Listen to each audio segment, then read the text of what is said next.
Hola, estamos aquí esperando la conexión con Iván Navarro para empezar nuestra live con la Fundación Corpartes de Chile. Estoy llamando ahora a Iván.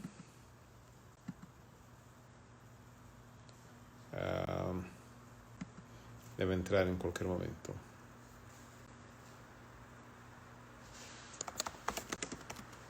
Más unos minutitos y empezamos. Déjame ver. Él entra como Hueso Records. ¿Escuchan?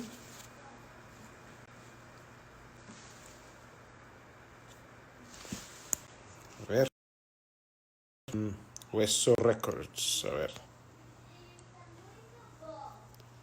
No está todavía.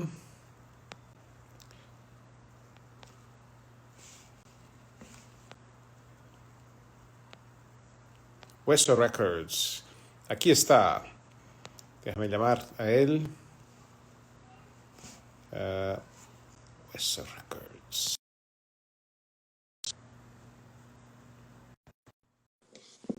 Ahora empezamos. Dame un segundito.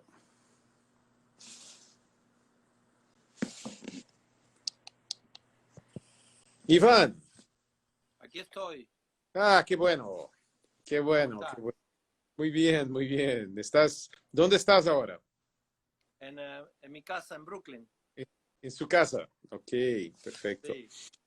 Eh, entonces estamos empezando esta conexión Nueva York, São Paulo, Santiago para la Fundación Corpartes y conectar con un artista magnífico que es Iván Navarro y hablar un poco de estos momentos que estamos viviendo y un poco de su obra, un poco de su historia.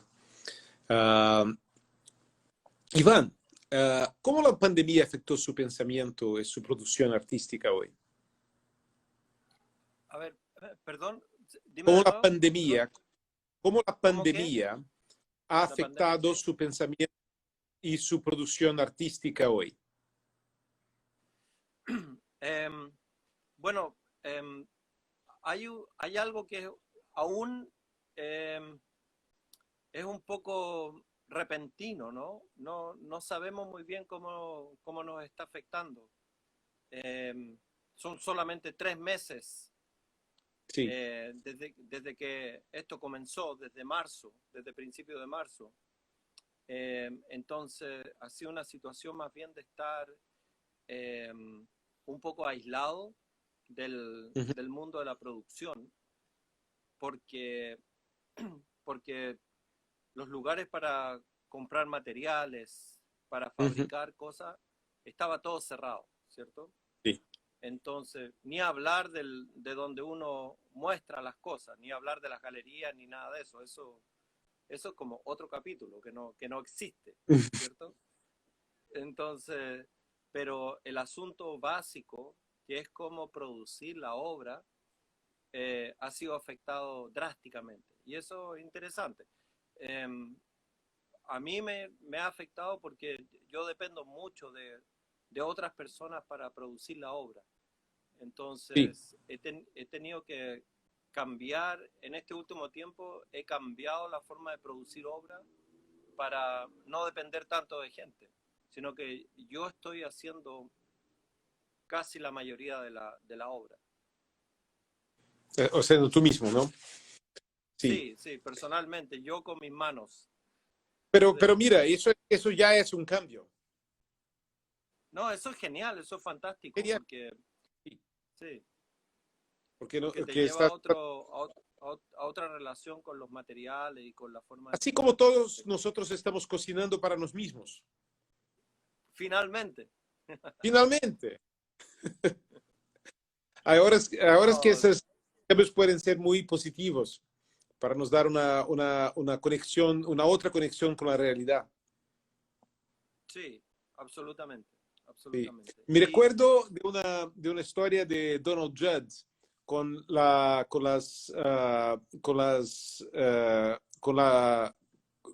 cuando no tenía ningún presupuesto para hacer la obra, la compró las lámparas y las devolvió 28 días después de hacer la exposición. Es como decir, ¿cómo hacer eso sin otras manos, que no sus propias manos, sin plata, sin otras manos, sin recursos externos? Externo, sí. Bueno, era Dan Flavin, no era Donald Judd. Era Dan Flavin, no era Donald Judd. Claro, claro. No, pero lo mismo. Sí, eso realmente te devuelve como a una actitud de, de trabajar con lo mínimo y también con lo que está a la mano. Que eso es algo como, se podría decir, un poco zen también, ¿cierto? Sí. Porque ocupan los materiales que están disponibles. Pero también hay una realidad que también tiene que ver un poco con el tercer mundo y con la realidad de trabajar en Latinoamérica, que siempre ha funcionado de esa forma. De hecho, cuando yo me moví a Nueva York en el año 97, y después yo creo que después 5 años, aún continué trabajando con esa mentalidad, que era cómo ocupar las cosas que estaban en la calle, que estaban a la mano, o de las que yo podía ocupar sin ningún, la energía sin ningún recurso. Claro. Entonces, ahora yo creo que se repite un poco eso. Y eso es bien interesante porque uno ha pasado por muchas cosas, ¿no? Ha pasado por superproducciones, exposiciones que no hay nada de budget, ha pasado por todo ya, ¿cierto? Entonces, pero ahora hay como una vuelta a decir, bueno, ¿qué es lo que puedo hacer con lo que está a la mano? Sin depender de nadie. De la empresa que me hace el digital,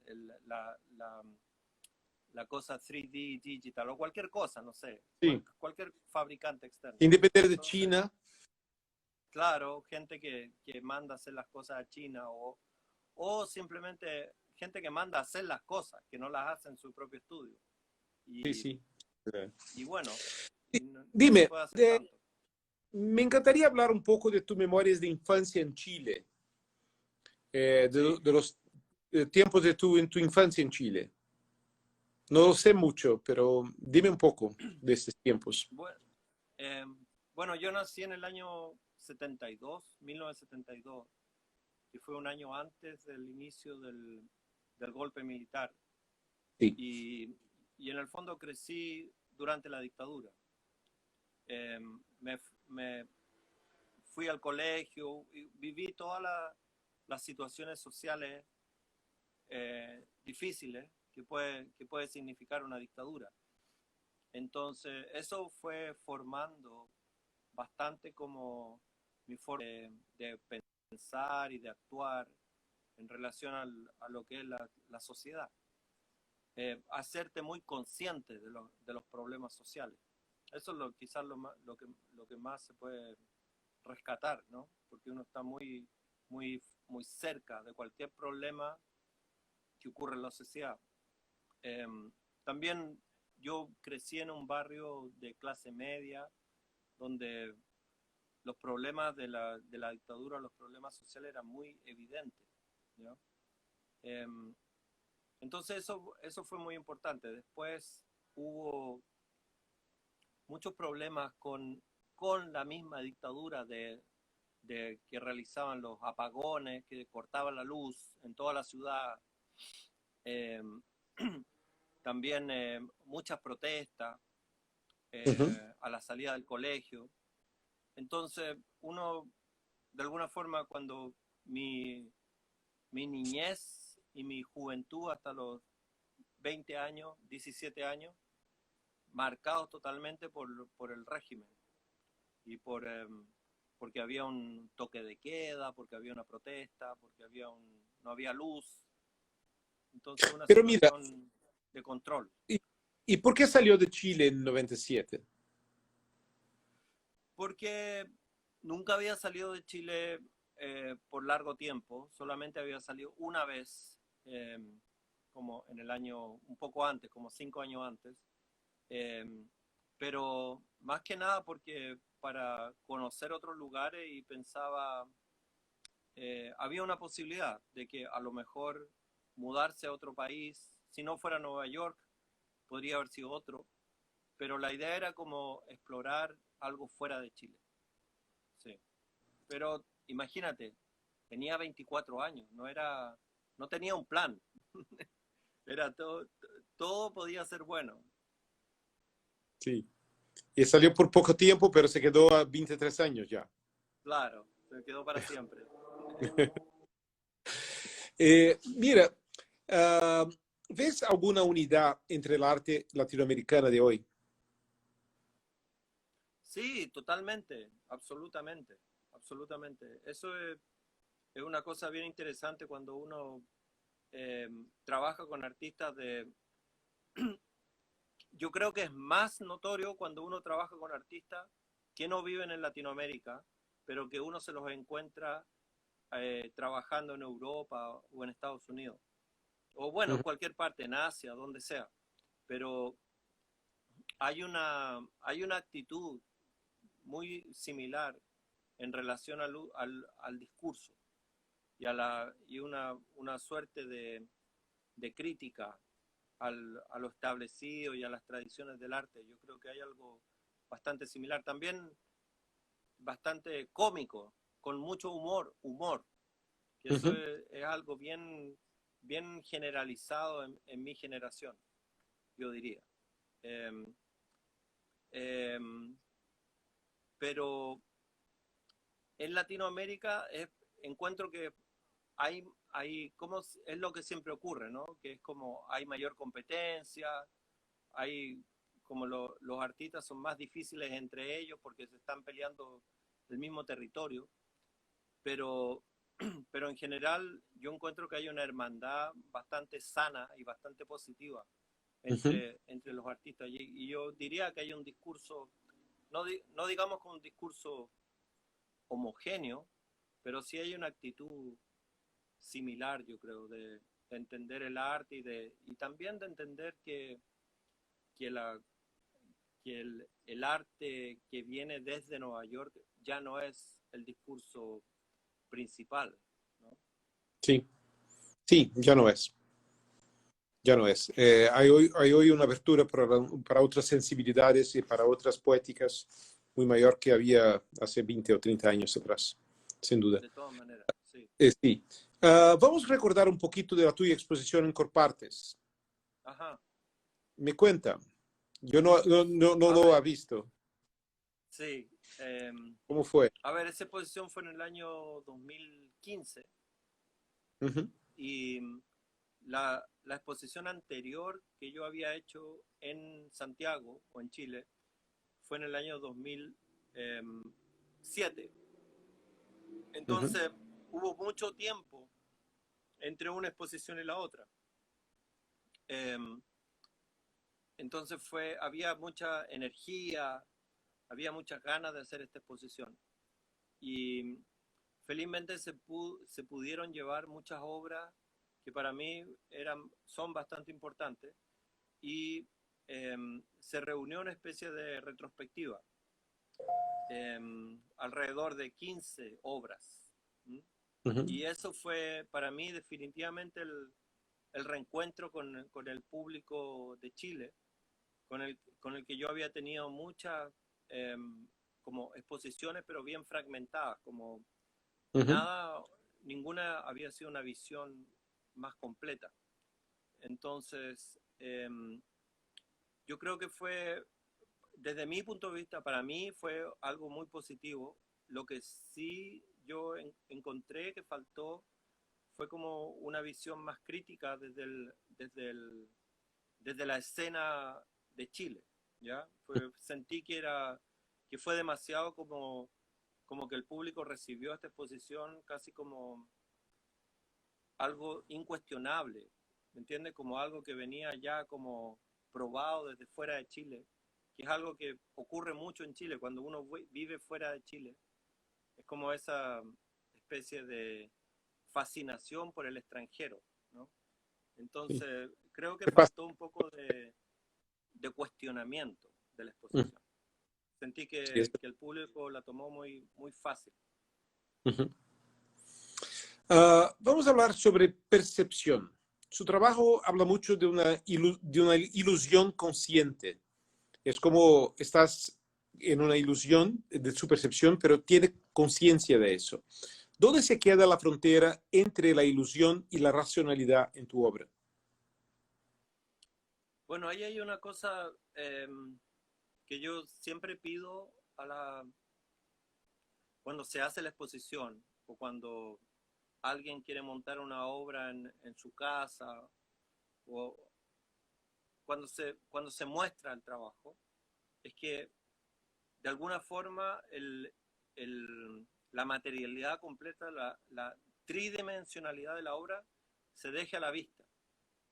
Por ejemplo, nunca, eh,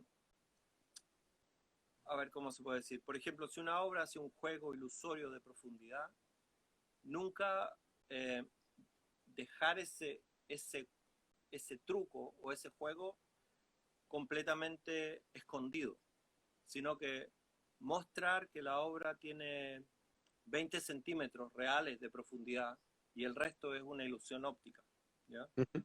Entonces, ahí hay algo bien importante, que es como cuando el espectador puede constatar que esto es realidad o ilusión, ¿ya? Eso es algo que para mí es bien importante.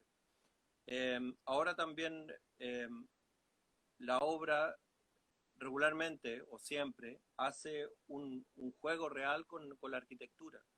Sí. Entonces ahí también hay un trabajo de cuestionar los efectos reales físicos de la instalación.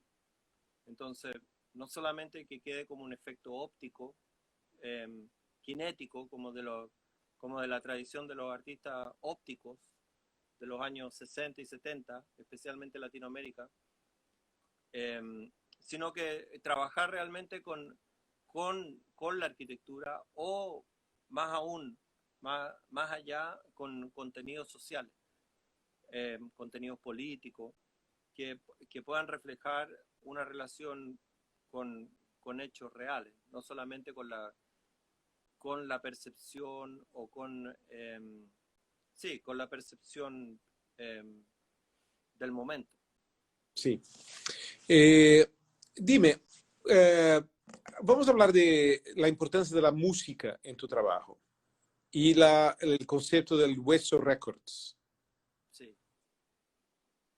Porque la música tiene tus vídeos, en tu investigación sobre la música, sobre las regrabaciones, la utilización de la música en tu propia, tu estudio, en todo eso la música está muy presente. Sí, Desde el punto de vista histórico. Uh-huh. sí, ¿Me escuchas? por eso quería comenzar, que comienza por una cosa histórica, que hay digamos, hay una valoración o hay una revisión de la música underground que se realizó durante los años 80, durante la dictadura en Chile. Uh-huh. Eso principalmente. Entonces, porque para mí esa música refleja mucho el momento en que se estaba viviendo. Especialmente una especie de ¿cómo se puede decir? De crítica a la tradición musical de protesta de los años 70. Uh-huh. ¿Ya? Entonces, digamos que ese como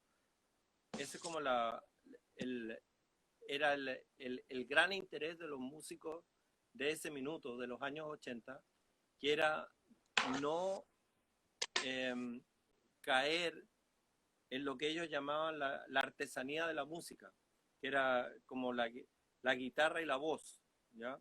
Que era Uh-huh. algo muy, muy simple. Eh, Sino que estos artistas de los años 80 eran artistas que estaban mucho más contaminados con las corrientes de moda de los años 80.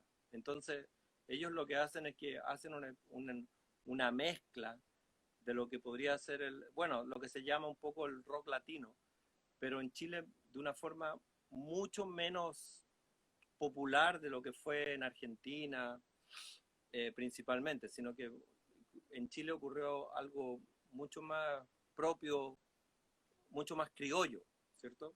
Pero mezclado con los movimientos digamos, de moda del momento, ¿ya? Entonces, eso para mí es como la gran identidad del arte de los años 80, que también era muy similar a lo que se vivía en las artes visuales, porque las artes visuales también estaban sumamente influenciadas por la teoría europea, ¿ya? Especialmente por el postestructuralismo que lo traía Nelly Richard, y se hablaba mucho de Walter Benjamin, de Baudrillard, etcétera, ¿cierto? Entonces, para mí yo creo que la música reflejaba mucho más, de una forma mucho más abierta, el sentimiento de la época, que era esto de tratar de conectarse con el mundo internacional, de una forma totalmente fallida, porque estábamos viviendo en dictadura, totalmente aislados, pero creíamos que hablando de estas cosas internacionales íbamos a estar en contacto con el mundo, cuando jamás, ¿no? Era como vivir en una especie de hoyo en que la gente creía que estaba dialogando con el resto del mundo, pero nadie estaba pendiente de ti. Estábamos súper,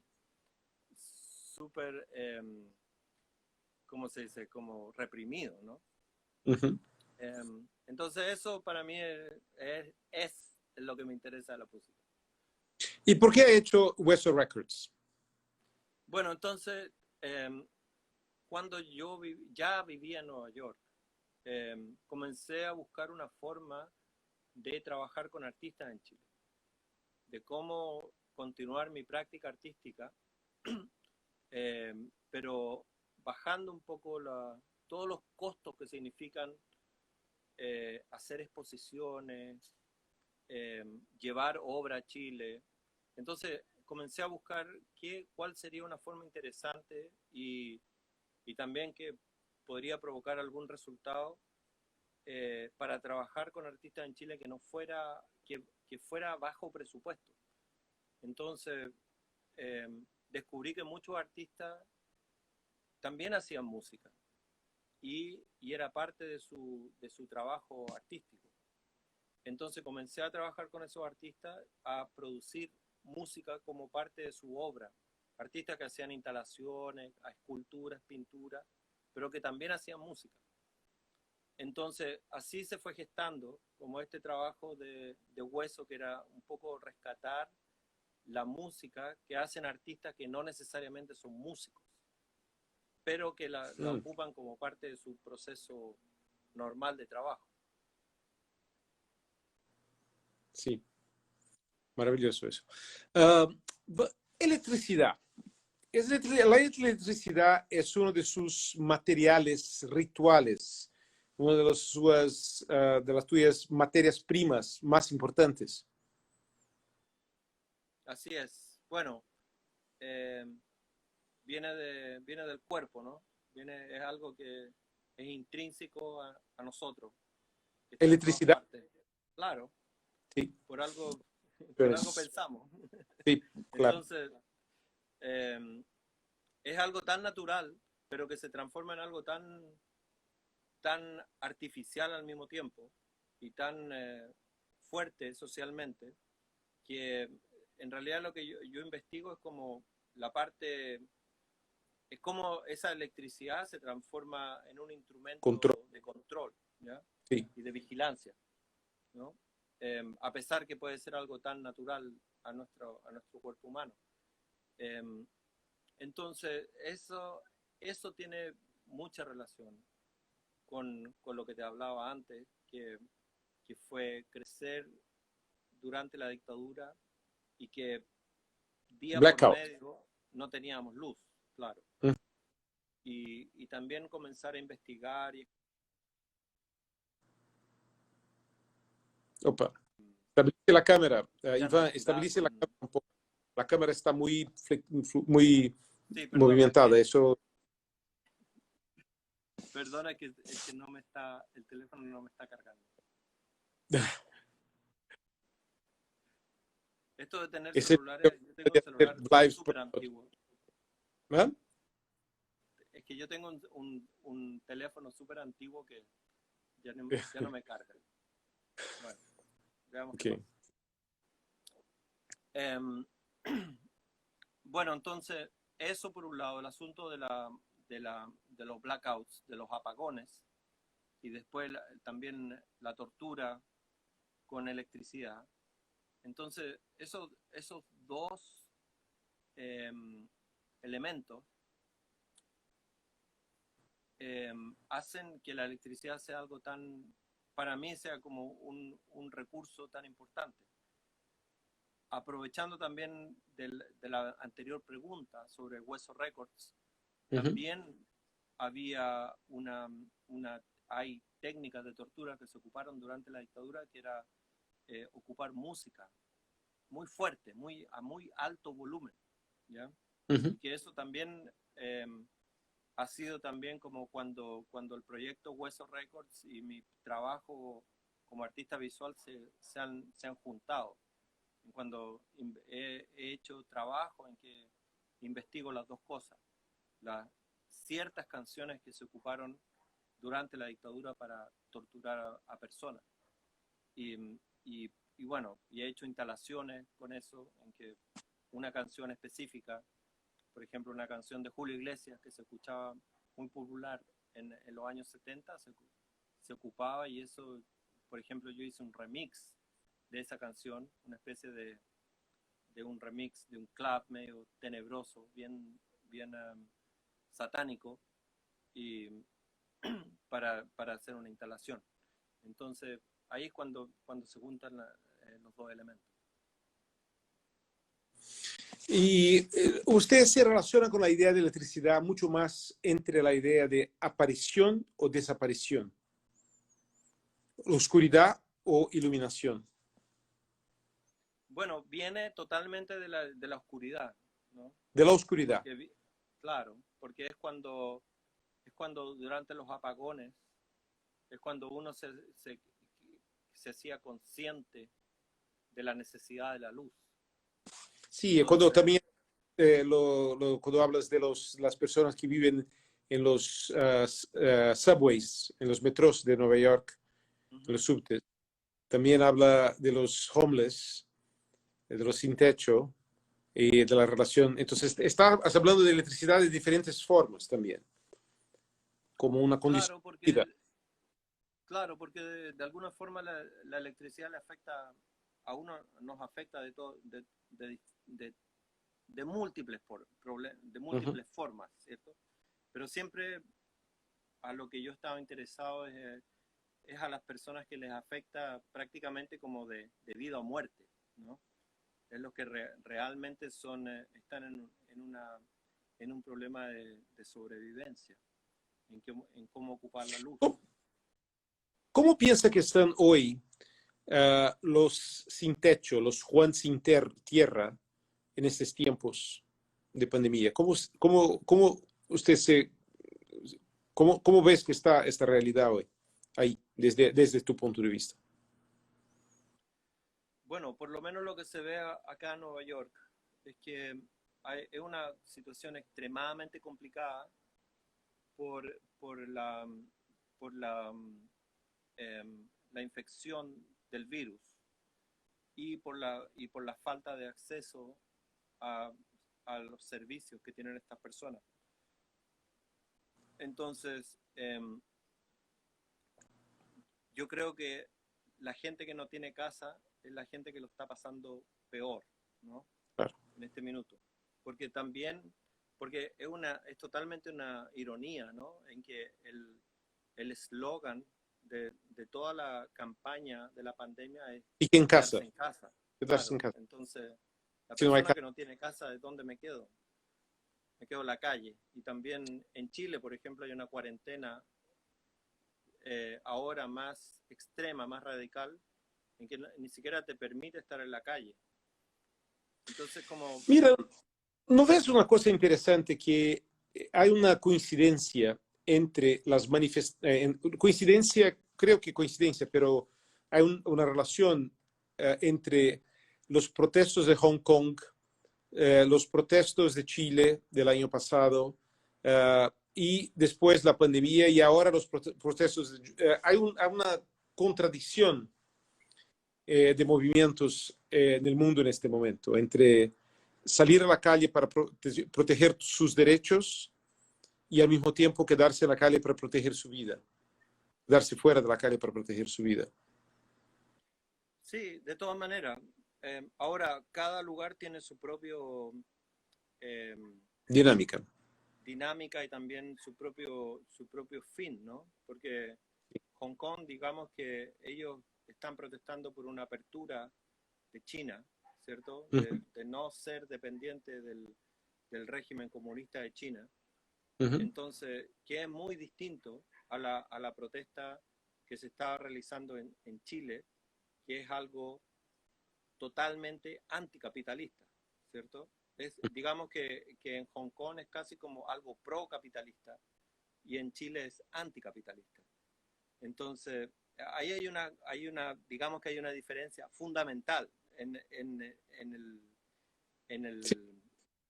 ¿cómo se llama? En el sentimiento de la protesta. Después, digamos que en Estados Unidos hay un poco un sentimiento quizás más parecido al chileno que al de Hong Kong en relación a las protestas, aunque últimamente es totalmente antirracista lo que ha sido en Estados Unidos. Pero también está mezclado con el régimen de Trump, de cómo controla la situación, entonces, y que es totalmente pro-capitalista y pro-business y supuestamente liberalismo, ¿cierto? De que cada persona puede decir lo que quiera, ¿cierto? Y eso también crea muchas contradicciones. Déjame hacer una pregunta. Una vez yo vi usted decir que Donald Judd, Dan Flavin, Ellsworth Kelly te parecían violentos. ¿Por qué? Bueno, hay... Hola. ¿Tuf? ¿Se cortó? Ah, volvió. Estas obras del minimalismo fueron mira, mundial, o a la luz ¿puedes repetir, o... Iván? Repite la respuesta porque tu imagen desapareció por unos segundos. Tu imagen, tu sonido desapareció por unos 3, 4 segundos. Ok, no, lo que digo Entonces, es que ¿por qué la obra de eso tiene que sí? esa idea tiene relación con cuando se gesta en el momento histórico en que estos artistas se hacen conocidos y hacen sus discursos más radicales con respecto al arte, es que coincide con lo que nosotros vivimos, que es la Guerra Fría, y que es la mitad de los años 60 hacia adelante, la invasión a Vietnam, la guerra de Vietnam específicamente. Entonces, para mí, los artistas minimalistas representan esta negación de lo que estaba ocurriendo con Estados Unidos con respecto al resto del mundo, que era básicamente una invasión y un ataque a los derechos humanos. Entonces, y lo que se convirtió después en todas las dictaduras de Latinoamérica, y como Estados Unidos estaba detrás de los regímenes dictatoriales. Tú conoces lo que es la Operación Cóndor, etcétera, Claro. ¿cierto? Y cómo comenzaron las dictaduras, especialmente la de Chile. Entonces, para mí, el minimalismo representa el imperialismo norteamericano, básicamente. Porque hay una negación de las ideas sociales en su obra. Es totalmente una producción que es un poco que es el statement del minimalismo también, que es es la relación con la negación de la mano del artista, como la producción industrial, cómo una obra se puede producir industrialmente también. Entonces, y con ninguna idea o ninguna expresión del personal, del artista. Entonces, digamos que es como un ladrillo producido en una fábrica que cae en una galería y dice, esto es arte porque es arte, ¿no? Y no tiene ninguna relación con lo que está ocurriendo con el mundo. Afuera. Entonces, cierto. Es como Sí. la idea del cubo blanco también, ¿no? Sí, sí, claro. ¿O qué te fascina sobre la idea de infinito? Bueno, esa pregunta es la más No te difícil de escucho, no todas. te escucho. Esa es la pregunta más difícil de todas. Bueno, ¿Qué ha dicho? ¿cómo? ¿Qué es la pregunta más difícil de todas? ¿Qué te fascina sobre la idea de No, infinito? sí, yo creo que es la significación política sobre la idea del progreso y la idea de que estamos en un supuesto constante avance. Y eso es claro, y eso es como lo que tenemos de eso se trata de alguna forma la producción y la competitividad y el progreso de nuestras ideas. Es como esa ideologización de lo que nunca se acaba, ¿cierto? Y siempre mantener ideas nuevas, ideas nuevas, ideas nuevas. Entonces, como el infinito es como la representación de nuestra vida capitalista, de alguna forma, que no tiene nada que ver con una vida espiritual en estos días. Pero en ¿Cierto? tu obra tiene que ver con el capitalismo y no con el espiritual. Mi obra tiene que ver no se dice sanciones, con los efectos del capitalismo, de todas maneras. Sí. Y de la forma que las ideas se van formando por la ideologización del capitalismo. Una cosa que me fascinó en un statement tuyo es decir que los espejos de fase única, que es una clave técnica de tu trabajo, es una idea que ha venido de los interrogatorios. Sí. Pero al mismo tiempo produce un efecto que tiene que ver con la idea de infinito. Entonces, esa relación entre el interrogatorio tal vez sea una de las situaciones más... Opa, De infinito. ¿volvió? ¿Estás? Es que no estás. Ahí está. Cuando hablamos de Volvió. infinito, siempre que tu imagen se va. Te dije, lo más Volvió. difícil. Pero esos espejos, ¿es una idea que ha tenido desde de los interrogatorios o no? Sí, absolutamente, absolutamente. Y también más que nada sí, bueno, es la vigilancia, ¿no? Es tener, es tener la posibilidad de observar sin ser observado, como el voyerista. Entonces, en la mayoría de las veces, en las obras que yo he hecho, es que el espectador puede ver la idea de infinito, pero casi no se refleja a sí mismo. Sí. ¿Ya? Entonces, ahí existe esa relación en que uno siempre está mirando, pero uno nunca está siendo visto. ¿Ya? Sí. Y eso absolutamente tiene que ver con esa idea de la interrogación y de la vigilancia, que en la mayoría de las instalaciones, aunque yo no he ocupado espejo, en muchas instalaciones también esa idea está muy presente. Sí. Yo no soy de aquí, yo no soy de allá. ¿Dónde sientes que es tu lugar hoy? Está difícil, ¿eh? Está difícil, porque la situación del mundo está súper complicada. Entonces es difícil sentirse a qué lugar uno quiere pertenecer, ¿cierto? Pero yo personalmente siento un pie en Chile, otro pie en Nueva York. Esos son mis lugares más fuertes, ¿ya? Pero eso fue lo que me llevó a pensar en trabajar con esa canción, que en el fondo representa a una persona que quiere volver a su lugar de origen, pero no es realmente reconocido en su lugar de origen, y también para volver a su lugar de origen no tiene nada porque lo ha perdido todo. Es como una cosa de sobrevivencia.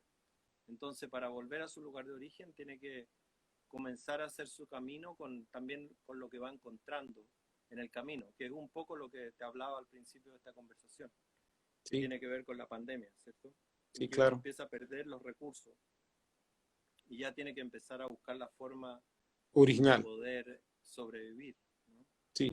Pero, pero esa Yo- canción yo creo que Ujú. es muy linda en ese sentido, Es muy- porque realmente retrata cosas humanistas, bien básicas. Y este momento tiene esta llamada a una cosa más matricial, una cosa que vuelva a un origen que no es tan nacional, pero es un origen de pertenencia, que yo creo que cada vez más lo veo menos nacional en la idea geopolítica de la nacionalidad, y mucho más una otra cosa, una cosa mucho más simbólica de raíz, mucho más profunda. Pero, Entonces, es como tiene pero ¿cuál cosa? esta ¿Cuál? transformación que estamos viviendo, no, este momento histórico que estamos viviendo, Sí, de la pandemia y de todo, que nos pone en contacto con un deseo de se conectar con raíces, pero que no son raíces necesariamente nacionales, son raíces matriciales. ¿Qué es la cosa? ¿Escuchas? sí. Iván, ¿estás ahí? ¿Qué es las cosas que nos hacen pertenecer a algún sitio, alguna identidad? Sobre eso quería te hacer una última pregunta, que es sobre color, porque usted trabaja muy intensamente con los colores y color tiene mucho que ver con esta idea de identidad. Mucho del mundo hoy se define por colores. Lo que se pasa ahora en Brasil, que las colores nacionales fueron absorbidas por un grupo de extrema derecha, las colores y las partidas, los juegos de fútbol, ahora la idea es que las personas se utilicen el negro, que al mismo tiempo es un color del fascismo. Hay cosas, es todo muy simbólico eso. Pero usted trabaja muy intensamente con los colores y mucho, en gran parte, con los colores primarias, que son esos colores muy simbólicas, muy absolutas. Sí. Dime un poco de tu relación con la color. Bueno, volviendo a esa canción, No soy de aquí, no soy de allá, Uh -huh, ahí hay un recorrido simbólico con la idea del color, uh -huh. porque en una parte de la canción dice que su felicidad es el color de su identidad. Sí, por eso le pregunto, ¿cuál es la color de tu identidad? Claro, entonces, no, la felicidad también, ese es mi color, Uh obviamente. Pero no, lo interesante es que el color va cambiando siempre. ¿Ah? Y hoy día, de hecho, no recuerdo hoy día escuché un poema muy lindo, que no recuerdo el autor, pero era una persona que hablaba en la crítica a la raza blanca, siendo él negro, y diciendo eh, que por qué a la raza negra se le habla de la raza de color, -huh. habla como las personas de color. Entonces él dice, cuando, cuando los blancos les da vergüenza se ponen rojos, cuando se enferman se ponen amarillos, cuando se van a morir se ponen grises. Entonces, y hace así un recorrido de millones de colores en cómo la gente blanca se va transformando, va pasando por todos los colores del espectro, por sus distintos cambios de ánimo y de salud. Entonces al final dice, entonces ¿por qué a nosotros nos dicen que somos personas de color? Cuando nuestro color siempre es el mismo, ¿no? Sí. Entonces, eso es súper lindo y esa canción, en relación como a los contrastes y a los cambios de identidad que va produciendo el color, es que esa canción de no soy de aquí, no soy de allá, finalmente lo que personaje, que es un poco la raza blanca, como habla este poeta, en que es una persona que nunca se atreve o nunca logra mantener un color, porque siempre está cambiando de lugar, siempre está cambiando, pasando de un lugar a otro. No es que quiera mantener una identidad, sino que siempre está como de aquí para allá transitando, ¿no? Transitando. Y eso le afecta a personas de cualquier color, pero es como la metáfora de la canción. Y yo me identifico totalmente con esa idea. Yo estoy aquí. ¿Me ves? No, porque mi imagen, o sea, algo se pasó con mi imagen. Sí, te escucho, pero no te veo. Ah, sí, sí, sí, ahora lo veo que se pasa aquí. Déjame ver. Aquí estoy. Perfecto. Hay una pregunta aquí de Olimari60. ¿Cómo ves el arte en esta realidad de hoy desde el lenguaje, comunicación sin presencia presencial? Eso está en la pantalla, la pregunta A de... ver, ¿cómo ves el arte en esta realidad de hoy, desde el lenguaje esencial? Es que a mí me cuesta mucho dar como una especie de diagnóstico, porque yo creo que ha pasado muy poco tiempo. Yo creo que solamente llevamos 3 meses en esta situación. Entonces, es muy difícil decir que de ahora en adelante el arte va a cambiar o que nuestras vidas van a cambiar. Es muy repentino. Entonces, obviamente, en este tiempo ha habido una especie de sobrevivencia para poder mantener un flujo con la comunicación, pero yo no sé si eso se va a mantener. Yo creo que eso puede, de aquí a 2 No, no, no, no. Hueso. Dios Padre, ¿qué se pasó? A ver. Uh, hueso.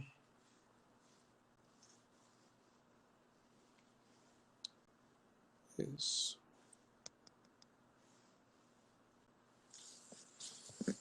A ver.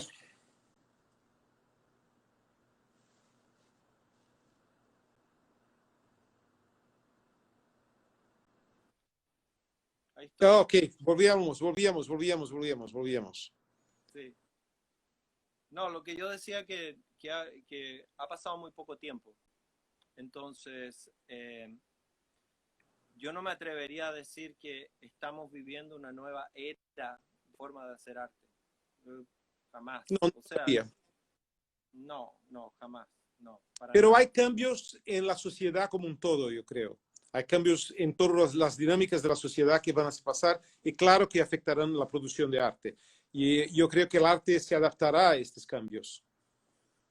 Sí, yo creo que hay como una especie de golpe a la conciencia, especialmente al arte con alto presupuesto, en Sí, que ya yo creo que realmente los artistas y las instituciones van a tener que bajar un poco los costos porque la economía ya no permite que la producción artística sea tan costosa.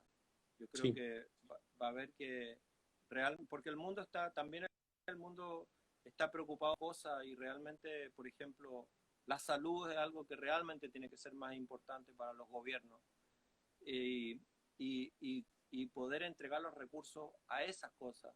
Y quizás el arte va a sufrir un poco eh, de tener tanto recurso económico. Aunque el arte no va a sufrir como arte, el arte va no, a seguir siendo arte, claro. pero yo creo que las grandes, digamos, las bienales, las ferias de arte y todas esas cosas, yo creo que van a bajar un poco las revoluciones. de todas Sí. maneras. No Incluso hay por una feria de cosa... arte más este año, ¿ah? ¿Ah? No hay ninguna feria de arte este año. Ninguna, qué bueno. Ninguna. Así podemos trabajar tranquilo. Sí puede crear, sí, sí, sí puede volver. Y hay una cosa que todos nosotros nos quedamos hoy, es que todos somos ricos ¿Cómo? de tiempo. Todos nos quedamos ricos de tiempo. Ah, de tiempo, sí. De tiempo, sí. Muy rico Sí, del tiempo. sí, muy ricos de tiempo, pero eso era un recurso muy escaso, muy raro, hace poquísimo. Sí. No importaba cuánto tenía de valor, pero nadie tenía tiempo. No, Y ahora hay esta oportunidad de hacer cosas con el tiempo de reflexión. sí, Eso es un cambio esencial. Y también sí. una pregunta que es una pregunta que tal vez sea una de las más fundamentales de este momento para terminar, que es lo que es esencial. Todos nosotros estamos a nos preguntar la misma cosa, lo que es esencial, lo que es la cosa que yo de facto necesito. Para ti, lo que es esencial. No, en ese sentido yo creo que yo como artista he vuelto a sentir lo que realmente quiero decir con mi arte y que no sea alguna frivolidad o alguna exposición así como simplemente por pasarlo bien, sino que yo creo que uno ha entrado en un pensamiento de qué es realmente lo importante y lo que quiero decir con mi trabajo. Y quizá eh, eh, hacer menos y decirlo de mejor calidad. Y yo creo que eso tiene mucho que ver con que ahora tenemos más tiempo para pensar y que es también porque nos estamos trasladando menos, estamos más en Sí, casa, ¿cierto? Entonces tenemos más, no, los que tienen carro, automóvil, ya no andan en automóvil 3 horas al día. no. Entonces, eso yo creo que ha sido algo muy positivo, de Sí. poder volver a pensar lo que uno realmente quiere hacer. Yo creo que eso es lo que ha sido positivo en este tiempo de aislamiento, de todas maneras. Muchas gracias, Iván. Bueno, Uh, Marcelo, ha sido un una placer. una buena charla, buen estar Sí, contigo. Vamos a intentar hacer otras cosas de todas y, maneras. y es un gran placer. Gracias a Fundación Corpartes de ponernos en público para hacer esta discusión, que eso también es muy raro, porque este año tuvimos un encuentro en tu estudio en Nueva York, pero siempre un encuentro privado y ahora poner estas ideas en las cabezas de las personas, abrir un poco esta discusión para esa ventilación también es un cambio muy novedoso, muy especial. Gracias a ti, Iván. Sí, no, gracias. Y también por darme la oportunidad y por hablar, porque también hablar hace bien conversar y hace bien verse también, verse las caras. No solo escribirse por email, sino que Sí, es sentir lo verdad. que es la otra persona, el cuerpo. Sí, es el cuerpo. Un abrazo. Bueno, un abrazo. Gracias, Marcelo. Un abrazo. Chao. Gracias.